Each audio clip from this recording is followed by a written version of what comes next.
Earlier this week, when I was contacting some of my colleagues about how to introduce our guests, I wrote to a journalist who has covered Congo, and I asked him about Denis Mukwege, and he responded very concisely that he is the closest you will ever get to meeting a living saint.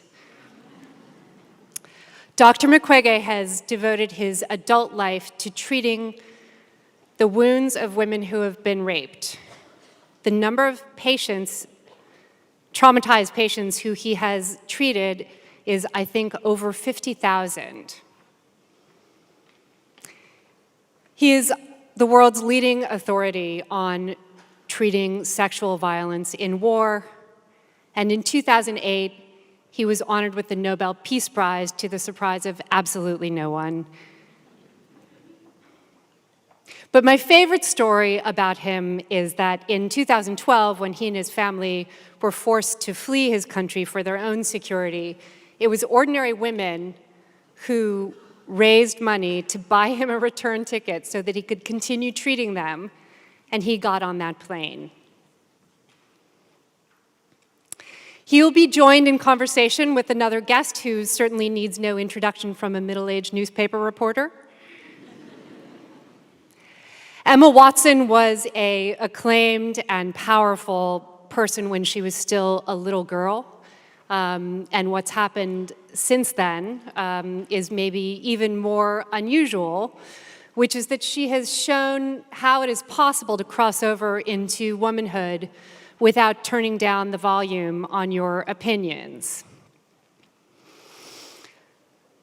without worrying about who you will please or displease when you say what you think. She is unapologetically herself and unapologetically feminist, and I can say, as the mother of two young daughters, that she is bringing a lot of people with her. Emma supports more than 30 organizations in the equality and women's rights movement. She is a goodwill ambassador for UN Women, and along with Dr. Mukwege, she sits on the G7 Gender Advisory Council.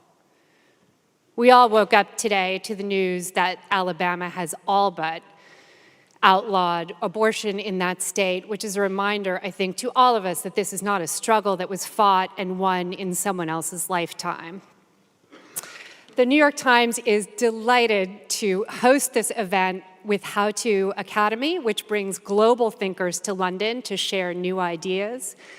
There are two events coming up that you should keep an eye out for. One of them is David Brooks, our own columnist, who will appear, I think, on Monday to talk about how to find a purpose, something I would like to do. And later on, something I'm quite excited about, Caitlin Moran and Jess Phillips on how to change your life. As I understand it, these two extraordinary people have known each other for a while, and we are all just lucky to be able to eavesdrop on them tonight. So without further ado, Denis Mukwege and Emma Watson.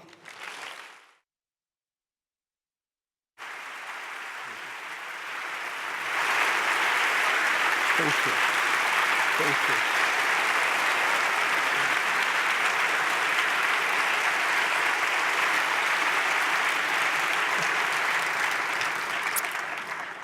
Hello, Denny. Hello, Emma. We have a bit of an audience here. It's been such a pleasure to spend so much time with you in the last 7 days. I hope you don't mind, but I'd like to begin right at the kind of point when your work started, which was 1996, the first Congo War. What started the conflict? What were some of the long-standing underlying issues that contributed? Yeah. In 1996, it was just after the genocide in Rwanda, So millions of refugees, Hutus refugees, fled to Congo. And they created some camps just at the border of Rwanda and Congo. And this lasts for 2 years. But after 2 years, Rwanda decided to destroy all these camps. And at this moment, really, we thought that it was just to destroy the camp. But something terrible happened at this moment. So I was a medical doctor at Lemera Hospital, and doing my job as a medical doctor. But on the night of the 6th of October, the hospital was attacked, and more than 30 people were killed, including my patients and some of my staff. And I can say that my life really changed since this moment. It was less than a year after the First Congo War ended that the Second Congo War began, and this time you were forced to leave, and you left where you were working in Lemera, and you went back to your home city of Bukavu. And it was here where you first started Panzi Hospital. Can you tell me a bit more about this part of your story? Yeah, in 1998, the Second War started. And this was just because when the war started in 1996, it was with the AFDL. It was a group army led by Desire Kabila, and he was backed by Rwanda with military from Rwanda. So after 2 years, he asked all these militaries to go back in Rwanda. And it was maybe they didn't really accept it because 2 weeks after, they created a new army group who is called RCD, and they attack again the Congo. So at this moment, I went to Bukavu. Bukavu is the city where I born. And I was so touched to see that Lemera was in the rural area. And there really, the maternal mortality was very high. I can say that even more than 10 women were dying for 1,000 delivery, and this is very high. So in this situation, I just decided that when I went in Bukavu, I saw that the situation was the same. I was thinking that maybe in the town, women have more obstetrical care, but I was wrong. And I just saw that it was the same situation. So I decided to create just a small hospital where I can perform cesarean and help women to fight against maternal mortality.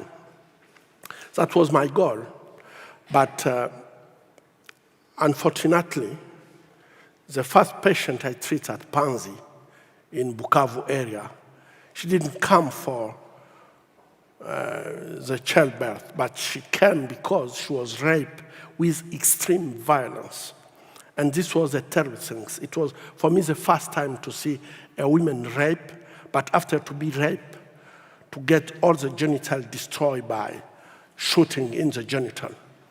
And really, I just get the impression that what I saw at this moment, I think that it should be a crazy man who just did it because he was maybe under drug or things like that. But I was completely wrong because 3 months after, I treat 45 women with the same stories, and women who will really rape with extreme violence, to be shot in genital, to introduce objects in their genital, to burn the genital. And really, for me, it was, I can say that for my experience as an obstetrician, it was the first time to see all these terrible things.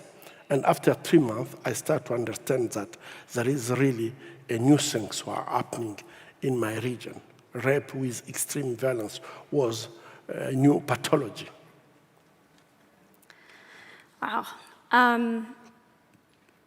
And gosh, first I just have to say, how do you emotionally deal with it dawning on you that perhaps these injuries were not the work of one single madman, but you were seeing men, boys, grandmothers, babies, even sometimes, that were coming to you with these kinds of injuries? How did you deal emotionally with it dawning on you that this was someone had thought about this, someone had calculated this, someone was using this as an intended tactic of war?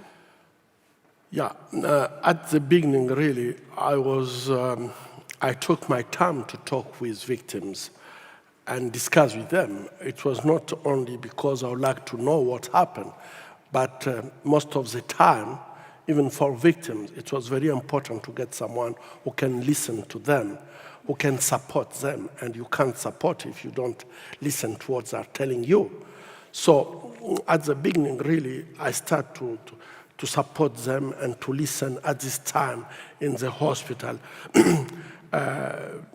We were working with that psychologist, so I was only the one to receive them, talk with them, support them emotionally. But at the end, I just feel that myself, I was impacted by what was happening on the body of women. And it's become very hard for me to go on doing my job because an operation that I could do maybe in 2 hours, after to listen, to be so close of victims, I start to be impacted myself. And operations that I could do in 2 hours, sometimes could even take more time because I would like to be perfect. I would like really to answer to their expectation. And you know, when you have a girl of 12, 14 years and who asks you, what will be my future? Can I get the possibility to be continent again when the heads are losing feces or urine? And all this kind of question to ask you if they will be able to get marriage. It was very hard for me. And when you are making operation in this condition, you are trying to get a good result, as good as you can. And it's just taking long time. And I just feel, I felt at this moment, I feel that I was really impacted by what was happening in the hospital. And not only in the hospital, even for my daughters. I have 4 daughters. And I start to feel that my relation with my daughters was really a little bit changed because I was so afraid if something happened to them. And to start to be even the nightmare with all this situation. So at this moment, I really think that I should not go on talking with victims and know exactly what happened. I changed my way to see things. Even my emotion was there, but I just tried to do only surgery so I can be more effective in doing surgery, in spite to do also the psychology. It's amazing to me, though, that considering, I mean, I've read that at times you'll perform up to 10 surgeries in a day, that when there's so many patients that need to be seen, that you felt that the value of your time to sit and listen to someone was something really important that you could offer. And that feels really impactful to me. I read that you really pioneered this new approach, this holistic approach that doesn't just treat, that kind of acknowledges that you can't just treat a survivor's physical symptoms. You have to provide for the emotional trauma, financial aid, legal help if they need it. There's so many other angles to look at. Can you talk a little bit about? I read a lot about that. Yeah, of course, we didn't really start to do the model that we are doing now in one time. As I said, when I start to treat patients victims of sexual violence, it was really the medical side. But slowly, I discovered that when women are raped in this situation, when rape is used as a weapon of war, is not only to destroy them physically, but is also to destroy them mentally. And most of the time, rape is happening in public, in front of the husband, the children, rape in front of their parents, and women are raped in front of their husband, and so on. So the consequence is not only physical consequence, but is also mental consequence. And after a few months, we start to understand that even if we succeed with physical healing, but the big question was the mentally, and women will not like really to leave the hospital, and they were coming with other questions. And at the end, we discovered that it was a kind of somatization of their pain, and the only one way was to support them psychologically. So we create the second pillar of our the holistic care is psychological support. And now we have psychologists, we have also social assistant and psychosocial assistant who are supporting women before the surgery and after the surgery, but also they're supporting them to do the family mediation, because this is really needed. Most of the women are rejected after to be raped. They are rejected by the family, the community. And it's very important for them to treat their emotion also is to reintegrate them in their community. The third pillar just comes because when women are rejected, they don't have families, they are alone. How you can send them back in their village if you don't give them a support so they can be autonomous in their village? So we create the third pillar with the socioeconomical support. And there, when girls are very young, we have a program to send them to school. And we have more than 5,000 girls in all levels we are supporting to go to school, because this is very important for girls when they are rejected by the family because they have a child born after rape and they don't have another possibility, is really to send them to school. But when they can't go to school, we have many programs to support them to be autonomous, and this is the way to reintegrate them in their community, because when women are strong enough economically, so they don't need really other kind of reinsertion. And I was really very happy. Maybe I can just tell you what one time I treat women coming from somewhere where they have a lot of oil palm. And when they return back, we give them some product to make soap. And I was so impressed. After 1 month, these women sent me some soap, and they said, Dr. Mukwege, we want you to wash your hands with this soap. And each time when you wash your hands with soap when you are treating patients, think about us. When we come in the hospital, our name was Rape Women. But today, you are soap makers in our village. And everyone is treating us with respect, because now if they want to buy soap, we are doing the best soap in the village. And our future completely changed with this program. And you can see that some time to reinsert people in the community is just to give women the capacity to be autonomous. The last pillar is the legal assistant. And this is very important, because when women are physically they are good, mentally they are enough strong, economically their children can go to school, they can eat without problem, and maybe they have a small shelter. The last thing is dignity. And for the dignity, most of the time women are coming back at the hospital to ask us how we can support them to go to justice.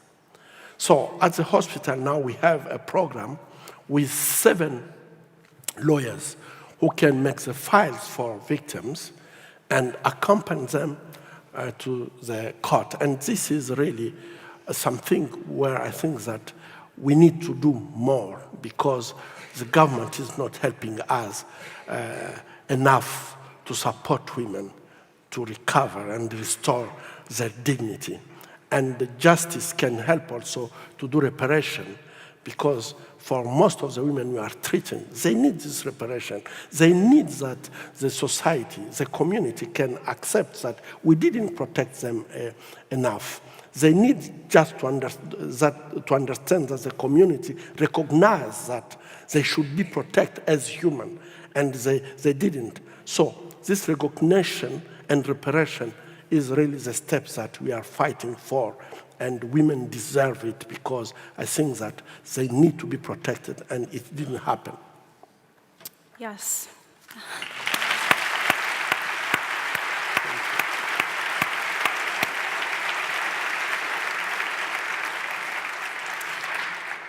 This was a question I was going to ask you later, but perhaps I'll ask it now in connection to what you just said.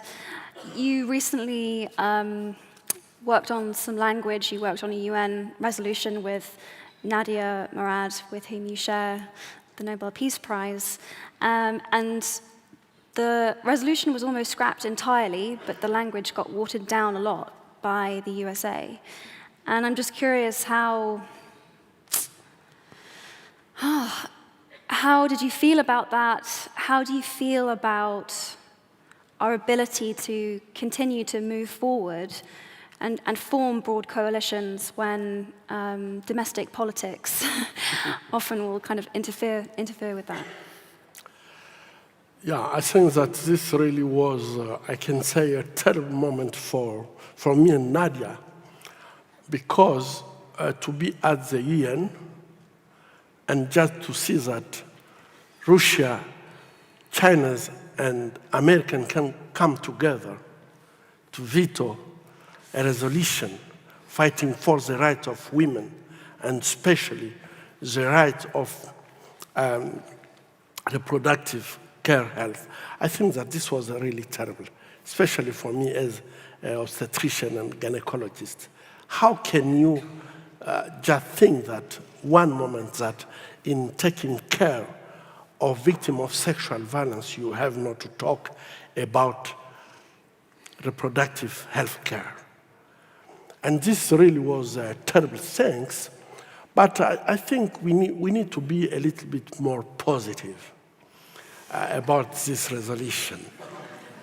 Yeah, because we really, I think that what happened is, in this resolution, it's the first time that we talked about children born after rape.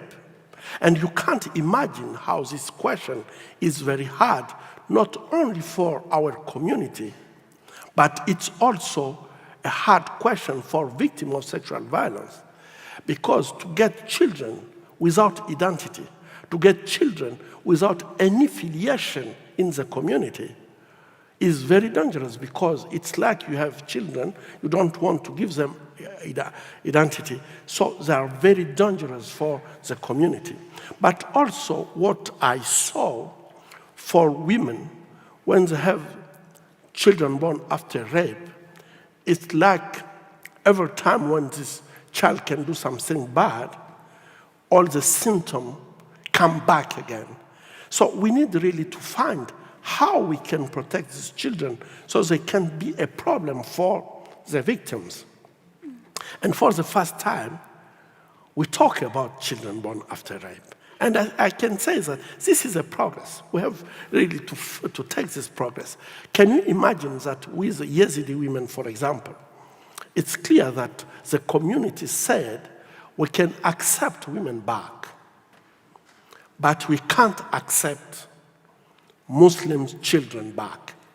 And what it means, I can't believe that a child of 2 years, he decided to be Muslims. Maybe the father was Muslim, but the child, we have to give them a chance to choose what they want to be. But if the community just stigmatize them already and just puts this stigma and say you are Muslims, we can't accept you in our community, it's terrible for the future. And in my community, we have thousands of children in this situation. They can't even take the name of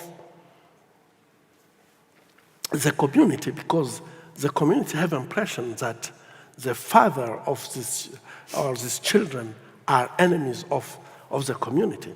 So we need to deal with this question and find a good solution. Children have the right to be protected, how they can, but we have to protect them. And this is the first time. The second thing, we succeed to get an approach center, a survivor center approach in the way to treat the victim of sexual violence. And this also is really, I can say that a progress in what we got last time. The third is the Global Fund for Reparation. Yes. And the last thing is, we talk about sanctions. And I can say that the big problem with sexual violence is impunity. You can see that in many cases, we are fighting a lot against impunity. But most of the time, we don't have enough tools to fight against impunity. If it's already very difficult for women in the peacetime to get proofs when they are raped, how can you use the same laws in the wartime and ask women to collect proofs to go to justice? Yeah. And I think that this is really some questions where we need a kind of innovation so women can feel that they can go to justice and don't be humiliated for the second time. Because the big question is when they come and you ask a woman, she came after 6 months to be raped, and you ask her to give proof of what happened. It's just, I think that at the end, women will just stop to go to justice because they know that the first question will be, prove what happened. And they can't give this proof because when people are shooting, if someone shoots here, I think that everyone will try to protect himself. And don't try to see who is shooting, why he's shooting, and shooting with what. And all this question to ask women, all this kind of question, after all, is nonsense. So I think that now we are trying to push on this question so we can be sure that women in conflict, how we can help them to get justice. And I think that this is not nothing. It's really a progress. Thank you. Thank you.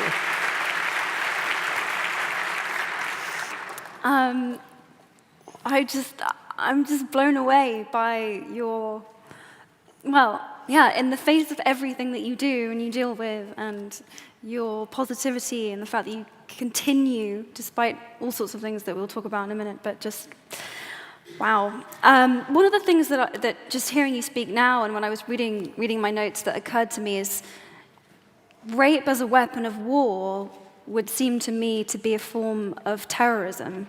Is rape as a weapon of war ever considered in those terms as a form of terrorism? Yeah, I think that rape as a weapon of war can be used in a different way, and it's a form of terrorism, of course. I will just give you an example.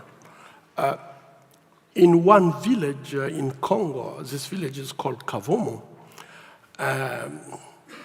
one army group started to rape children under 5 years. And the way that all the children were raped was to take them in their in their house, brings them in the bush, rapes them, and bring back the children in their house. But when you rape a child of 1 year, you are adult. It means that you destroy her completely. The vagina, the rectum, and the bladder. And you just bring this child back to show the parents, to show the community what kind of injuries that you just did on the child. I think that it's a way not only to traumatize the child, but also to traumatize all the family, the parents. And I think that if you can see rape in this case, it's a terrorism. To rape a woman in front of the husband, the children, and after to rape her, to destroy her, to shoot on her in front of the family. It's a terrorism because why you are doing this is just to create a terror so the population can be afraid, the population can respect you. You can use even the population as slaves. So I think that rape as a weapon of war can be used in different ways, but for me, it's a form of terrorism.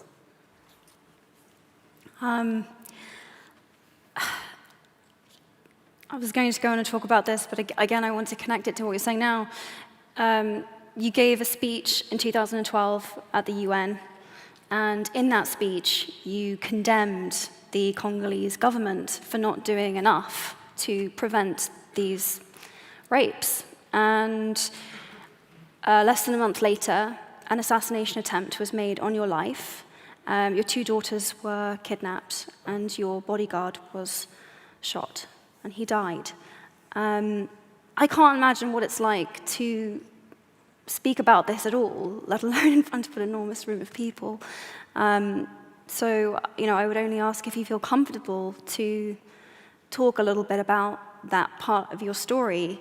But specifically, I would ask, how do you find the courage and the strength in the face of all of this to just keep going? It's remarkable to me that even after this attempt on your life, you decided to go back to the DRC. You decided to return to Panzi Hospital and to continue doing this work. And I'm just astounded by that. Could you talk a little bit about what gave you the strength to make decisions like this and to be able to do this awe-inspiring work? Yeah. Really, I have to look for my answer because, maybe when we are talking about rape as a weapon of war, I want maybe to come back a little bit on rape as a weapon of war. I think that working with women for many years and just see how women in a strategy of war to destroy women in different ways. And when rape is used as a weapon of war, it means that they are using a kind of method where really you can see that is to destroy, not physically, but also mentally. It's also massive because one village can be, you can find an entire village, women of an entire village are raped in one night and is not taking care of age, so it's systematic. And in this case where really women they are going through torture, coming at the hospital in the conditions that I'm receiving them, most of the time, I have impression that they will never stand up again. I have impression that they are destroyed forever. And when you are treating, you have just impression that you are doing what you have to do, but what will be the impact on them? So, but let me tell you that I was so surprised to see that when women wake up, they don't wake up for themselves. Even if they come unconscious in the hospital, or even if we make an operation under anesthesia, when they wake up, the first question is, how are my children? How is my family? Where is my husband? And for me, this is really to think about others when you are suffering, and people around you have impression that there is no hope for you, but you're still thinking about others. This is really something that touched me a lot when it comes to women and their attitude. Because I'm treating also men, and I can see that when a man, after to be shot or something bad happened to him, to be operated, for example, the question is, what is my future? What will be the future of my hands? I'll be able to walk again. And I think that you can see that with these two different ways of the approach of the life, for me, is really special. And what I'm trying to do is really very, very small, if I can compare for what women are doing for all of us. We have just to think about it. And for me, I think that to go on doing what I'm doing, I have just impression that what women are doing is a lot. And if I can just bring my small contribution, it's just a small contribution. But what women are doing is really great, great. And I admire them, I support them, and I can do even more, but I know that I'm so limited to help them. But women, in each circumstance, they are thinking a lot about others and not only about themselves. And this is something which is just pushing me to move forward.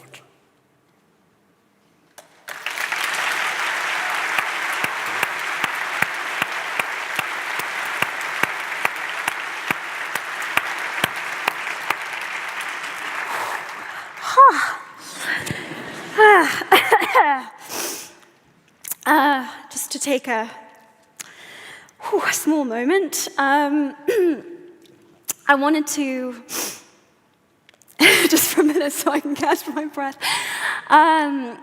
ask you, I've spent the last 7 days with you, and you are relentless in your activism, and a whole room will just stop and listen to you speak, because you speak in a way that's so concise and honest, and also you're so egoless and results. You know exactly what it is that you want, and you have such a clear picture. But this is just a small part of what you do. When you go home, you'll be working as a doctor all day, and I'm curious, what does a typical day look like for Denis in the DRC? Will you walk me through a typical day in your life, in your home? Yeah. Normally, the days are not the same, because I have 2 days per week when I'm doing my clinics to receive patients. And I can say that this is really the very hard days, because to talk with people who come, they come with many questions, and most of the time you don't have answer. And when you don't have answer, it's very hard. And so I have 2 days where I'm doing my clinics. I have also 2 days where I'm working in the operating room to perform surgery. And I can say that for me is maybe the more easier, because there it's what we say, practical things. So you have a plan and you try just to accomplish it. It's not like to talking with someone who is rejected by all the community, who is rejected by the husband, who is thinking about the children who were killed or things like that. It's more heavier too. But I have 2 days of surgery, and all the time I have impression that in the operating room I can more relax in walking. Even it's hard, but it's more relaxing for me. And I'm using also 2 days, one for my staff, to talk with my staff, to discuss with my staff, Wednesday. And Saturday is a day that I'm doing other activities, especially things who don't relate with the hospital. And every day I have time with my family. And this is really very important, because when you can spend all the day with all big questions regarding the trauma, it's really very important to get yourself people who can support you. And I can say that my family is supporting me a lot. I'm eating the morning and the evening, and on the table in the evening with my family is a time really to do my own therapy. Wow, so that's your form of self-care.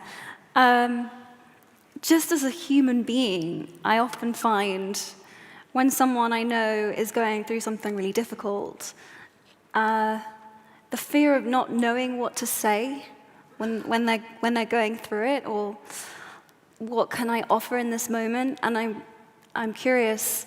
You say that kind of that's one of the hardest things that you do is you spend time and you listen. And I'm just curious how you approach that when you don't have an answer or you don't know what to say to someone. Yeah, as I said, really, it's sometimes the hard moment, because when you don't have an answer and you have someone who is in front of you crying without someone to support her. I have experience of girls who come to my hospital after all their family to be killed. So they are alone, and not alone with all their capacity, but to be pregnant at 12 or 14 years is with big consequences on their body. So when they come at the hospital, it's like they already lose their childhood. And now you have to explain them that after to get a complication of just the childbirth, where they destroy everything, their bladder, their rectum, and their vagina, you have to explain them that they will never get their femininity. This is something really terrible, to be in front of someone who is asking you the question about something that you can't solve. And most of the time when I'm facing this kind of problems, I can say that it's the time that I'm losing even my capacity to sleep. Because you just have impression, what can I do? But you know that you don't have solution. You can't solve the question. And there I think that it's still only one thing that you can do when you are in this kind of situation, is to give love. Because everyone need love. And I have seen how love can help girls who lose everything. They don't have family, they lose or or their femininity, but when they have love, you can see that their own life can change totally. It's really, for me, very important to think that everyone can give something.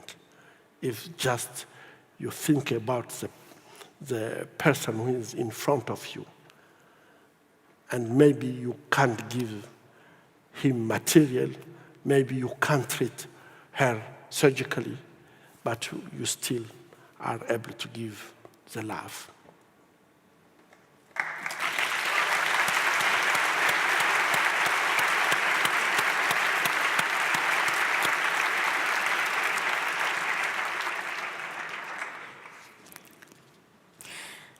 Throughout the whole of your career, you've championed girls, women's, survivors' voices. And I'm curious, in terms of activism, what you think that movements like Me Too or Me Una Menos or Time's Up, or do you think that these movements are important? Do they play an important role on tackling gender-based violence, on destigmatizing sexual violence? Do they play a role? What do you think? Yeah, you know, the rapists, they are using silence as a tool. And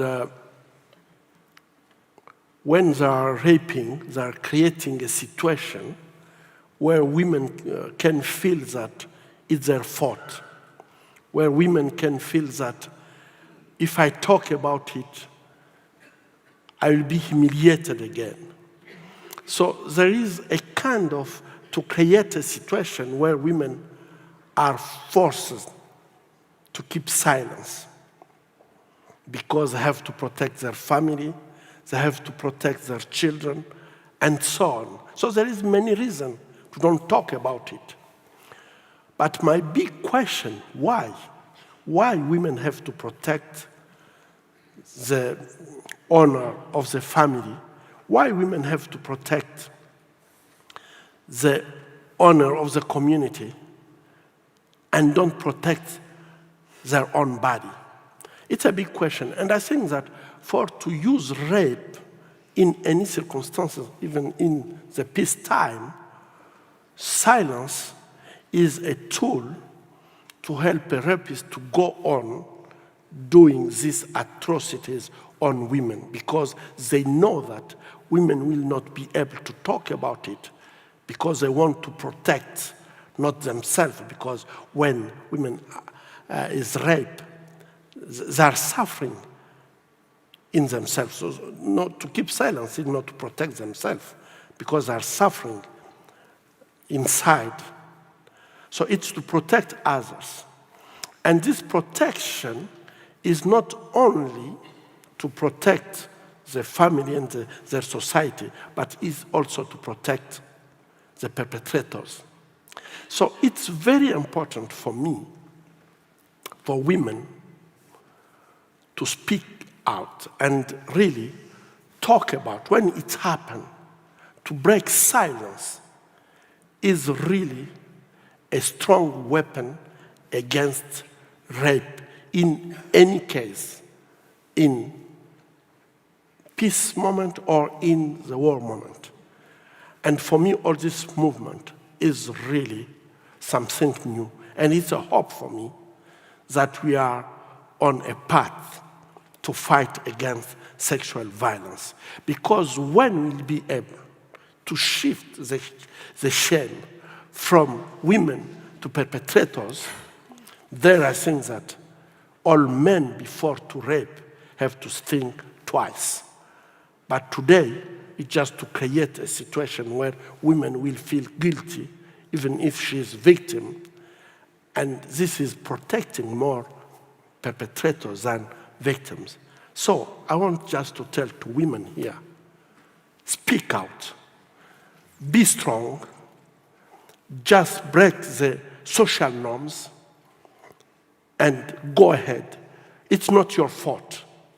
You have to understand that you are not, you don't need to feel guilty about what happened to you. Break silence. It's only the one way that I think men can take more responsibility. And for me, all this movement, I support them 100%.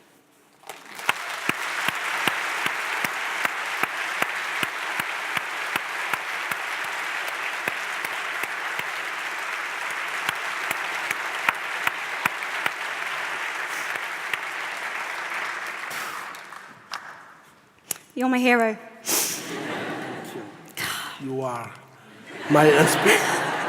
my inspiration. I'm just dreaming to see more youth in my country doing what you are doing. You are so impressive.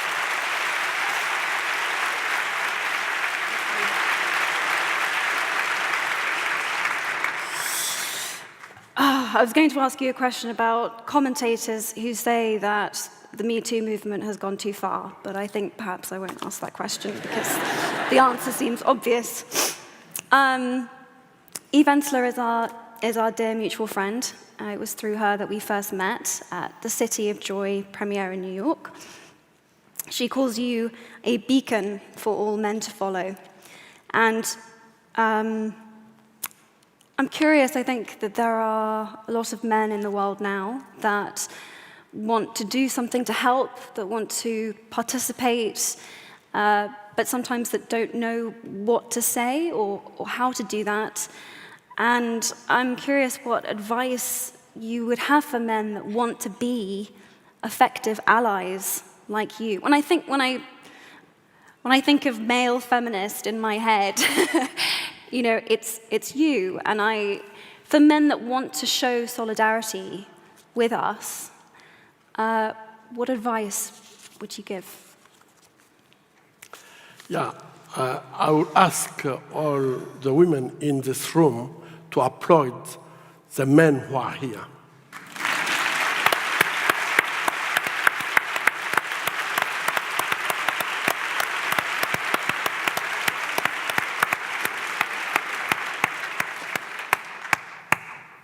Sexual violence is not really a feminist question. It's not a question of women. It's a human question. And I think that most of the time, you can see that, if you can see in the room, we have maybe 19% of women talking about this question. And I think that women did a lot. If you can see the last century, women fight a lot to get the rights. And even so, there is not a single country where we can say that equality is now there. Men and women are equal. And for me, it's really very important for women to understand that fighting against sexual violence, fighting for equality, men and women, is to fight also for our own rights. And this is very important because I think that women did a lot. Now, I think that it's time for men to stand up.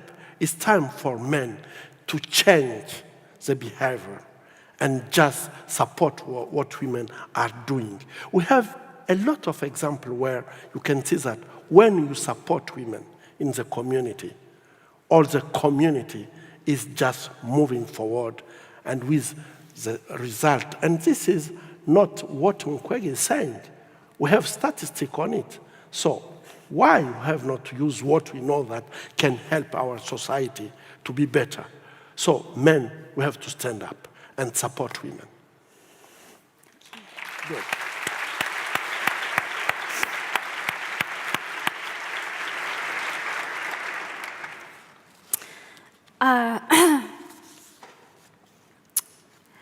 Since the days of colonialism, the DRC has often been stereotyped and stigmatized by Europeans. And I want to read a quote from The Heart of Darkness by Joseph Conrad.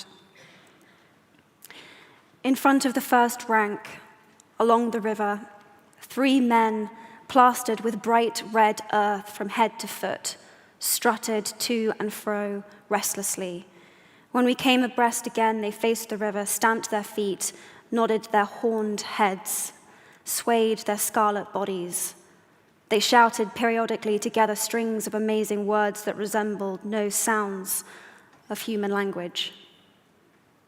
And the deep murmurs of the crowd, interrupted suddenly, were like the responses of some satanic litany. I'm curious, you've borne witness to so much pain and suffering and brutality, and whether you feel the need to balance these stereotypical notions of the DRC with things that you love about your country, your beautiful, beautiful country, and things that you feel proud of. And how do you balance that very real need to spread awareness of what's going on the ground, but also kind of not play into these stereotypical notions of what your homeland is? Yeah, really, it's so sad, this stereotype on Congo.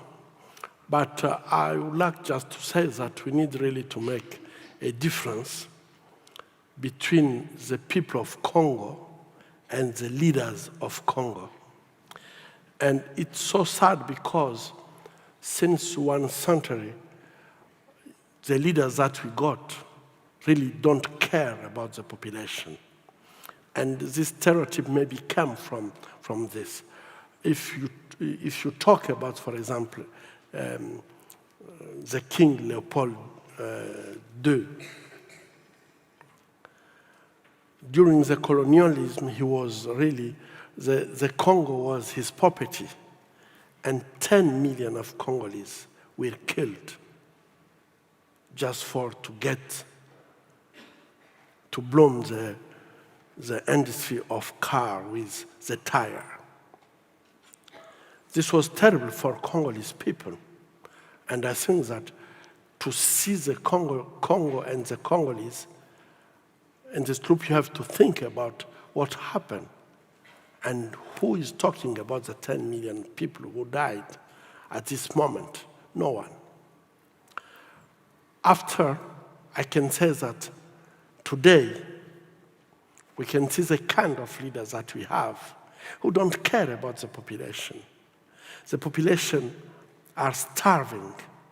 Children are dying with malnutrition in the country where it's raining 9 months per year, where everyone can get food, but the bad governance is just pushing to do really very bad things on the population. And for me, I think that the people of Congo are really a good people. And if you can see, especially women of Congo, they are strong. And they care. But the big problem for Congo is the bad governance. And is now for 1 century of really a bad governance, who is pushing that we can get this stereotype on Congo. And this is so bad. So I'm dreaming one time maybe Congo will be different. And with a good governance, I'm sure that the population of Congo can do better things.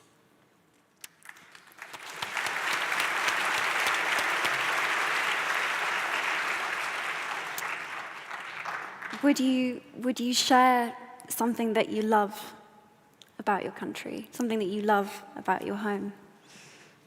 Yeah. You know, I don't know if you already visit Congo, but crossing the Congo from east to west and the nature, the biodiversity is really something that I appreciate a lot in Congo.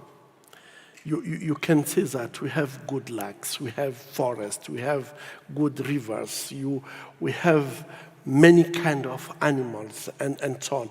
So Congo is really a paradise, but the big problem is that to don't have good governance is just changing everything. And really, if you meet with women of Congo to see how they're singing, dancing, they're beautiful in many colors, I can say that really this country needs really to get strong leaders who can just bring all these beautiful things to be seen in a good way and not be a kind of stereotype of only bad things. In preparing for this interview, I didn't know this, but the DRC is one of the only places in the world that you can mine the specific mineral that we make our electronics with here in the West. And I wondered, I'm sure you're probably the right person to ask, what is safe to buy? What doesn't contribute to more conflict and bloodshed?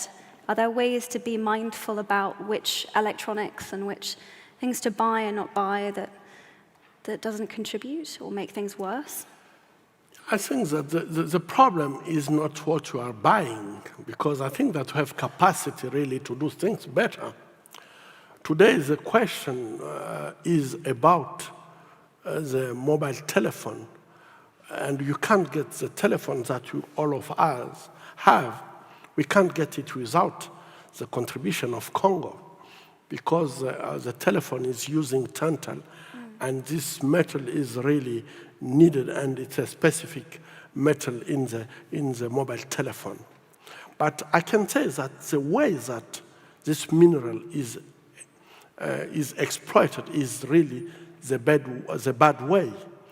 And you know that the war of Congo is behind this war, the reason of this war, the why that in this war they are using the body of women as a battlefield is really to push the population to leave their village and create the area where there is no law, no faith, so they can exploit mineral in the condition that they can get it cheap and put it on the international market very cheap. So I think what really we can think about this is how we can control that we can get this mineral in our mobile telephone, in our laptop, in all our electronic gadget without killing, raping, destroying children, using children as slaves in mines. And I think that we need really to get this mineral to be exploited and get legally binding treaties who can really support that we have to control all the chain of production of these minerals. This is what we are lacking today, to get a transparency in its exploitation and the use of these minerals.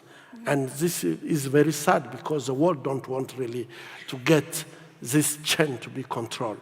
Of course, there is some good direction. We can talk about the Frank Dodd law, who in the US, where really they can do a control, but the control is at the end of the chain, but not beginning on the ground at where they are digging this mine.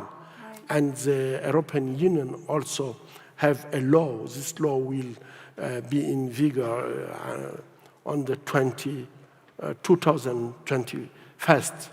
But this law also is really not enough strong to push company to do right things. But what I can really ask you, all of you, you have the capacity to use your voice. You have the capacity to raise your voice against the use of children as slaves in the mine, to use rape as a weapon of war in Congo just to get this mineral cheap. There is a way to exploit it in a transparency way, and I think that if you raise your voice, I'm sure that your leaders can listen to you and make this big difference that Congolese people are waiting for. We need you, and we need your voice.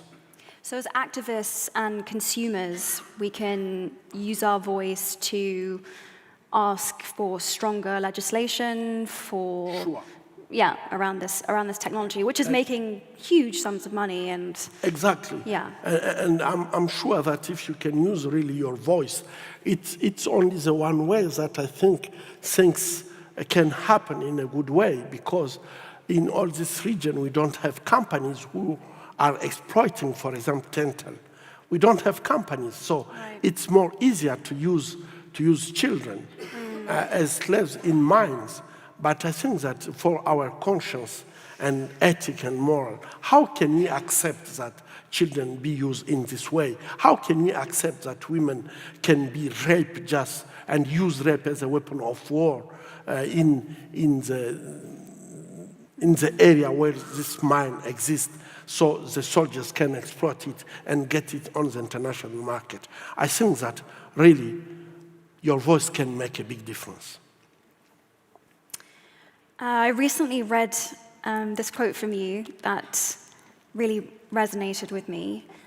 You said that taking action means saying no to indifference. If there is a war to be waged, it is the war against the indifference which is eating away at our societies.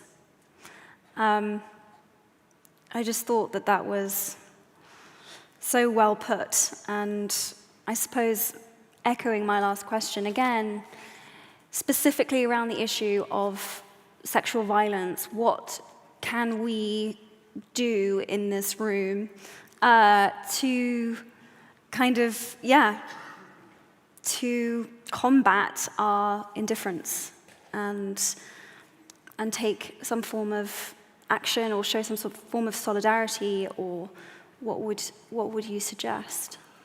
Yeah, really, I think that if you can see the history of our humanity, you can see that all the time when the humanity decide to be indifferent, the consequences were very huge on our humanity. And for me, indifference is one of the worst attitudes that the human can get. And talking about indifference, I think that we have just to feel that what can I do for another? How can I support another? And the answer is, for me, clear. If you want people to do something for you, you have to think that I would like to do the same for them. And this is a way to combat indifference. Because sometimes we have impression that, okay, this can be good for him. This can be good for this country or these people. It's a way just to escape our responsibility as human. But I think that as human, every time when someone, some place, some people are in struggle, the big question is, me as a human, sharing the same humanity as this people or this place, what can I do to change their suffering?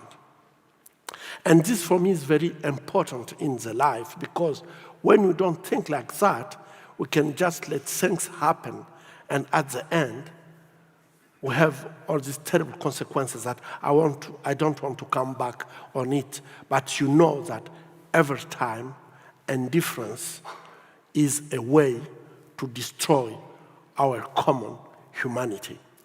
And what is happening when it comes to sexual violence, especially, I think that everyone can do something to fight against sexual violence. We can't be indifferent when we know how women who went through rape are suffering. And this is not something very far.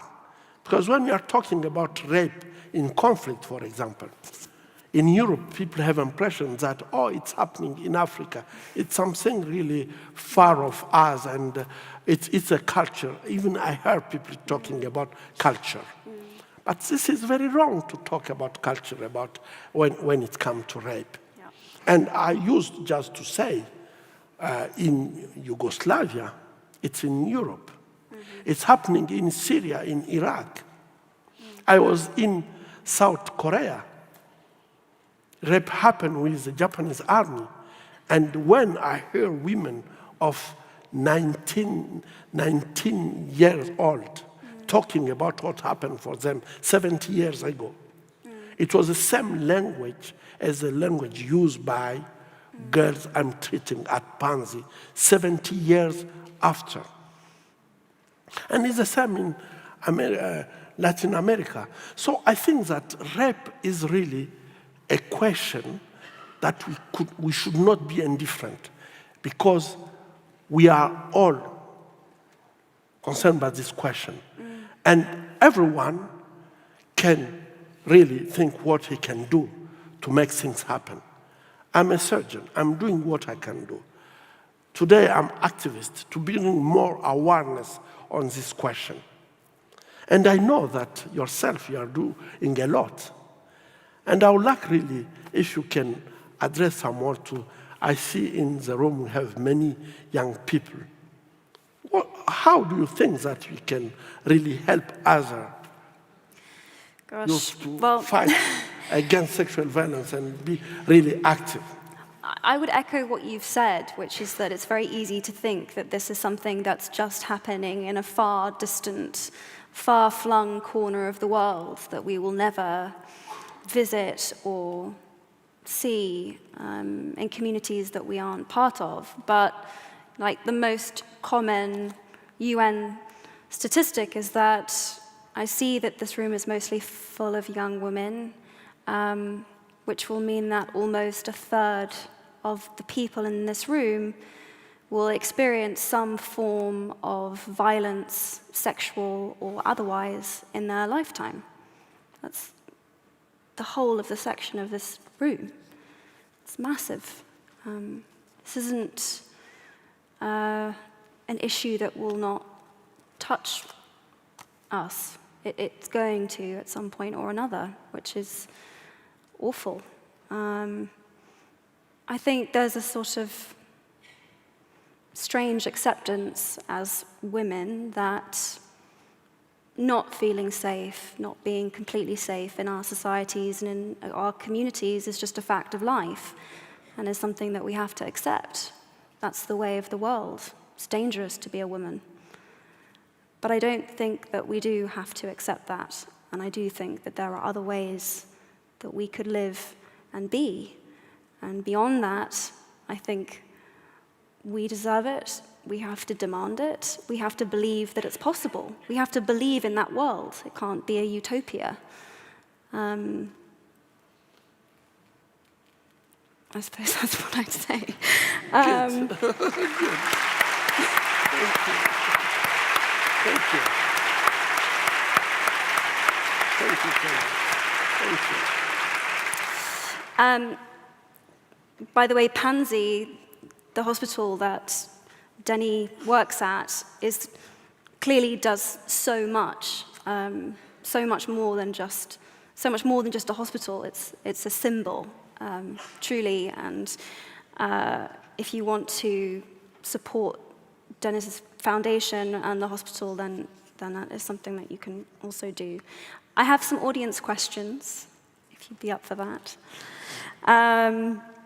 Divyashri, and I hope I'm pronouncing your name correctly, wherever you are, wants to know, what lessons from history help you to understand the present day?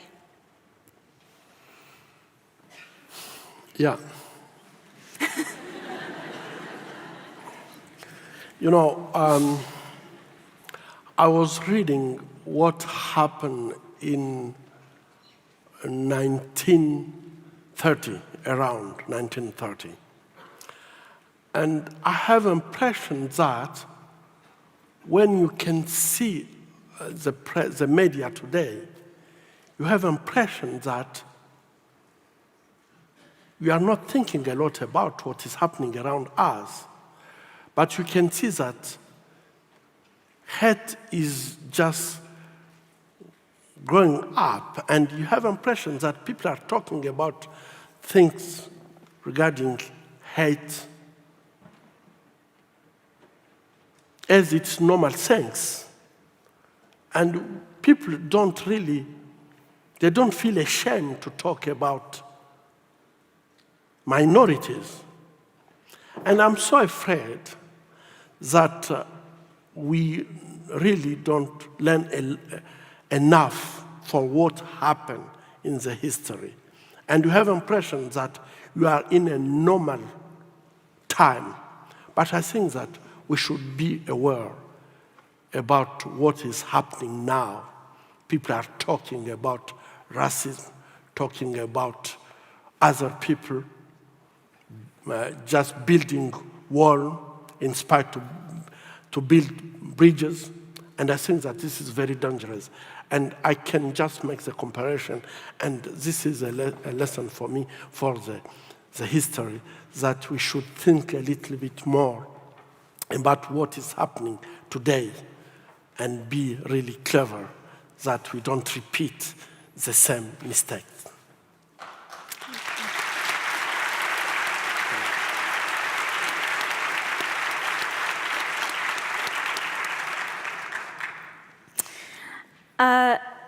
The next two questions were questions that were asked by a number of different guests, the same questions a few times, so I will read those now.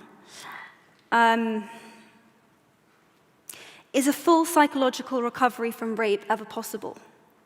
What techniques can help mitigate against the sense of guilt and shame that many rape victims feel?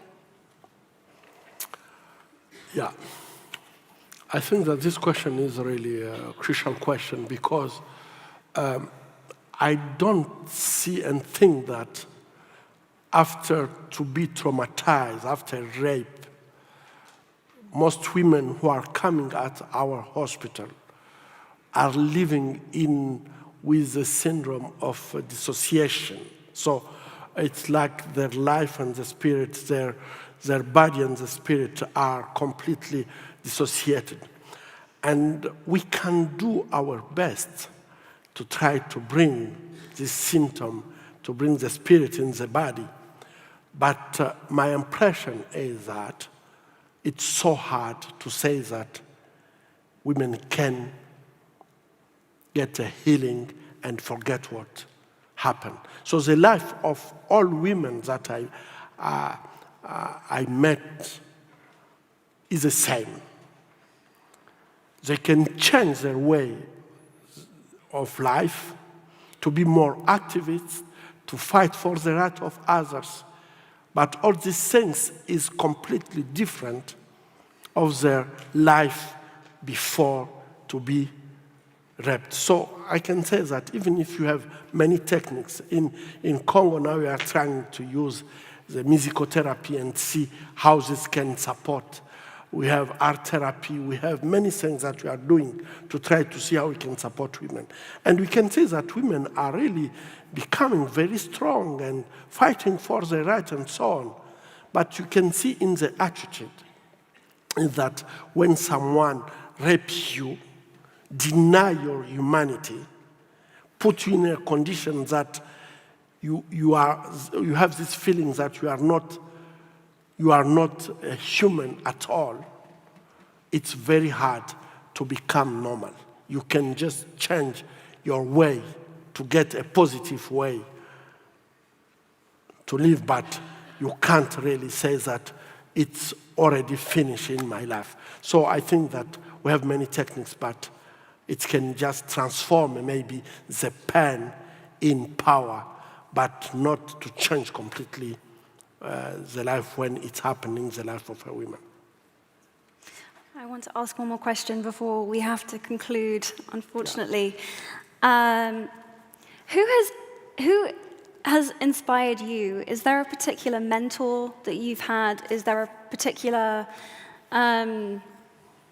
inspirational figure that you've carried around with you as you've done this work? No, I don't know. I have just to say my mother.